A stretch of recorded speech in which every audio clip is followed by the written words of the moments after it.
Everyone, welcome back to my channel Varsha's Live. আপোনালোকৰ কি খবৰ? মোৰ কিন্তু বহুত বেছি এটা ভাল নহয়। ভাল নহয় বুলি কওঁতে আজি জেঠিমা আজি ঢুকাইছিল। আজি শ্ৰাদ্ধ কাম বুলি কয় যে সেইটো 11 দিন হ'ল হোৱাৰ কাৰণে আজি শ্ৰাদ্ধখন পাতছি।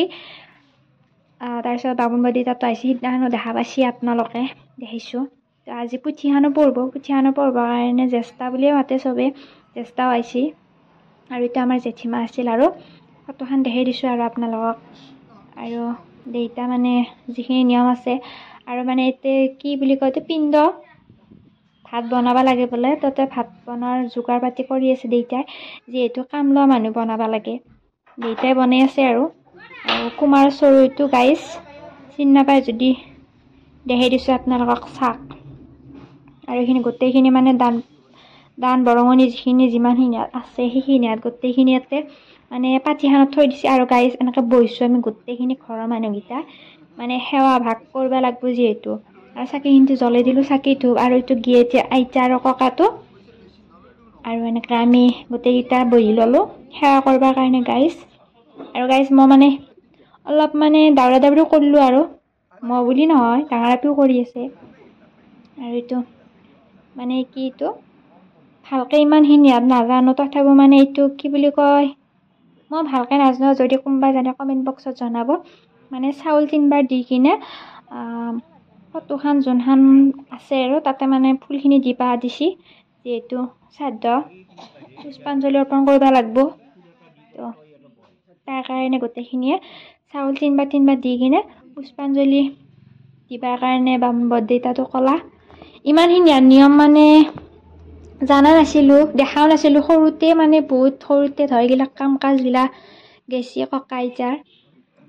তো ঘৰত বুলি ক'বৰ কাৰণে ইমান দিন নাছিল বাৰু, সেইকাৰণে ইমান জানাও নাছিলোঁ। সৰুতেই জানিছিলোঁ আৰু এইগিলা পাহৰিলোঁ, মনত নাই আৰু এইটো আমাৰ মাই গাইছ, দেউতাৰ পিছত মাই দিলা। আৰু এইটো বৰদেউতা। আৰু তাৰপিছত ময়ো লাষ্টত আহি পালোঁ। মোৰ যিহেতু ডাঙৰ সৰুক লেগি যায়, সেইকাৰণে আমি পিছত পৰিলোঁ।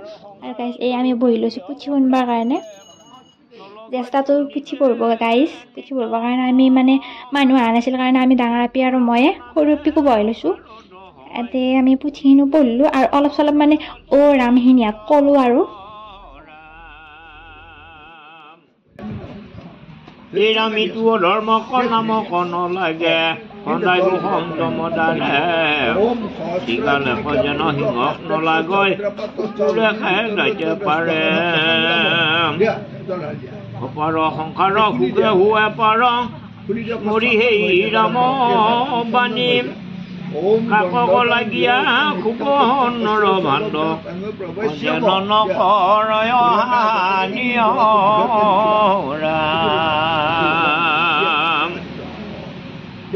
পূজা কৰি থাকিবা। আৰু ঈশ্বৰৰ নামে কোনো নহয় সম কেৱলে মুখ্যৰ হেতু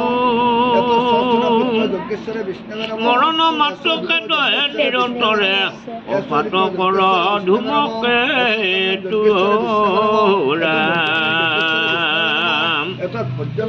গীতা দেৱা তই সৰ্বশাস্ত্ৰ অৰ্থ লৈবা বিচাৰি চাই গীতা সমুদ্ৰত সাঁতোৰ মেলিলো অগুৰু কৃপাকে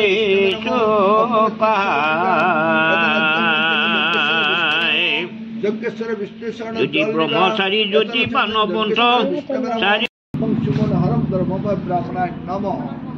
দুৰ্বাসা ফুলন্ত এত বৰ গুদাম গুচি গলা কোনো কাজে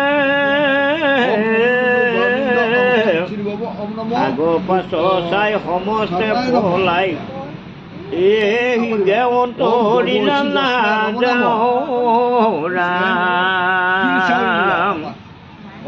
আৰু কতো বেলি দুনিয়া পাৱন্ত দুৰ্বাসা যে মহাজ্ঞানী জানিলো সম্প্ৰতি প্ৰাণৱ প্ৰতি ৰাম কৃষ্ণ ভৈলা কৃষ্ণ স্বামী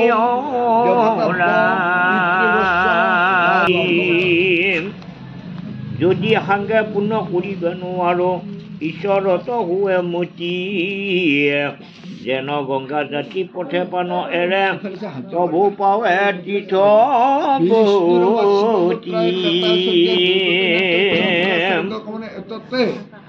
আৰু কয় শ্ৰী গোবিন্দে শুনিও সকলে ৰাম ৰাম মুখে স্মৰা সকলো কয়ে ৰাম মিছতে নমৰাম অসুখে সংসাৰক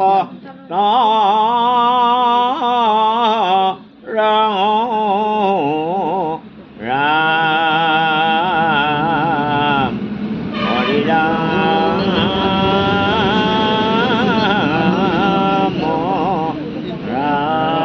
লাষ্টত মানে পুথি পঢ়া শেষ হ'ল গোটেই কাম কাজখিনি শেষ হ'ল হোৱাৰ পিছত মানে পিণ্ডখিনি অঁতাবৰ কাৰণে দেউতাও গ'ল আৰু এইটো বৰদেউতা আমাৰ ডাঙৰ বৰদেউতা সিদিনাখনি অহা নাছিল কাৰণে দেখাও নাছিলোঁ ভিডিঅ'টো আৰু দাদা পাঞ্চিতে পিছে গ'ল মানে আগতে তাৰপিছতে তাল বজে বৰদেউতাটো গ'ল আৰু গাইজ ভিডিঅ'টো এৰিলোঁ ভিডিঅ'